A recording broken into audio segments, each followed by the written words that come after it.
WWR Stock Analysis Win Predictions for Monday. Is it a buy? I'm answering this in the short 1-minute video, so watch till the end. Looking at Westwater Resource stock, it's 21% up, which is cool. This 15-minute chart looks not volatile at all. Like, it's not looking good. The idea, like, it's looking good because it's trending up, you know, that's one thing. So I'm not just trying to, like, start off on the wrong note.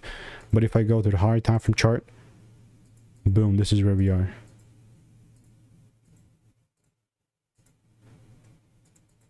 Right, the price retraced down a little bit and then took the highs out. Exactly how I wanted it. But if you ask me, but what's your next opinion on this? Like, what's next?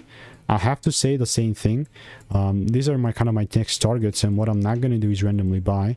Although, like, a lot of people are just going to jump in straight in. No, I'll definitely rather wait for a 5-minute double break confirmations, you know, being hit and then taking things up, which a lot of you are going to say just unnecessary. I mean, you do you. I'm going to keep using something that's taken me 35,000 videos to realize, you know. So if you want to make more money trading in a simple way, click the first link in the description. It's a free newsletter.